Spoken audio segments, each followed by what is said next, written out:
Bonjour tout le monde. Aujourd'hui, pour ceux qui le veulent, mais je vous le conseille, oui, on va la prendre la Bible et on va l'ouvrir dans le livre de Colossiens. Colossiens, l'épître aux Colossiens, écrite par Paul, l'apôtre Paul. Et on va ouvrir au chapitre 1 et on va lire depuis le verset 12 jusqu'au verset 23. Colossiens 1, versets 12 à 23. Rendez grâce au Père qui vous a rendu capable d'avoir part à l'héritage des saints dans la lumière. Oui, toi qui écoutes, si tu aimes Dieu, alors rends grâce au Père. Parce qu'il nous a délivrés de la puissance des ténèbres et nous a transportés dans le royaume de son Fils bien-aimé. Des fois t'en doutes, comme la vie elle est. Pourtant crois-le. Est-ce qu'aujourd'hui tu es le même qu'à l'époque? Pense-y un instant.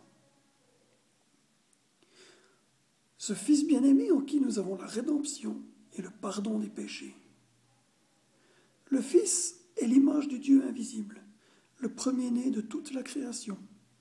Car en lui ont été créées toutes les choses qui sont dans les cieux et sur la terre, les visibles et les invisibles. Trône, dignité, domination, autorité. Tout a été créé par lui et pour lui. Pour Jésus, qui est au-dessus de tout. Lui qui nous libère du péché, comme on vient de le lire. Ça, c'est pour toi. Toi qui écoutes. Tout ça, si tu crois en Jésus, tu le reçois. Pourquoi? Parce qu'on le voit, il a reçu toute autorité. Mais toute. Plutôt génial, hein? Lui, Jésus, il est avant toute chose. Et toute chose subsiste en lui. Et toute chose subsiste en lui. Il est la tête du corps de l'Église. Il est le commencement, le premier-né d'entre les morts, afin d'être en tout le premier. Des fois, dans notre vie, on ne le met pas trop à la première place, pourtant. Il la mérite, cette première place qu'on devrait lui donner. Car Dieu a voulu faire habiter toute plénitude, toute chose parfaite, tout ce qui est complet en lui.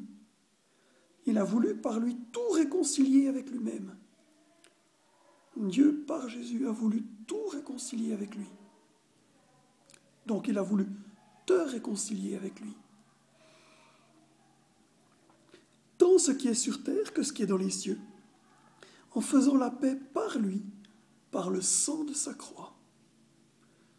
Et toi, qui étiez autrefois étranger et ennemi, par tes pensées et par tes mauvaises œuvres, il t'a maintenant réconcilié par sa mort dans le corps de sa chair, pour te faire paraître devant lui saint, sans défaut, sans reproche, si du moins tu demeures fondé et inébranlable dans la foi, sans te détourner de l'espérance de l'évangile que tu as entendu, qui a été prêché à toute créature sous le ciel, et dont moyenne je partage avec toi maintenant. Là aussi, il y a un point fort. Peut-être tu as toujours été chrétien toute ta vie, ou peut-être tu ne l'as pas du tout été. Mais si tu regardes en arrière, tu vois bien que tu n'es plus le même. Des choses ont été apprises, tu as avancé. Autrefois, on était étranger de Dieu. Plus on avance, plus on se rapproche de lui, moins on l'est.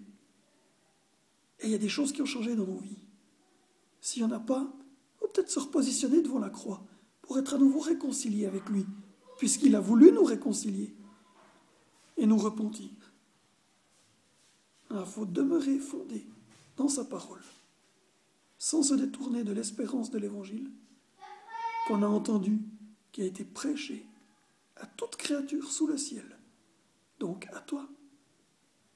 Il y a une clé dans ce passage de Colossiens 1, 12 à 23. Prends encore une fois un peu du temps dessus, médite là-dessus, et ça va vraiment t'aider. Repositionne-toi. Yo, je parle à moi en premier, jamais l'oublier ça. Allez, bon temps.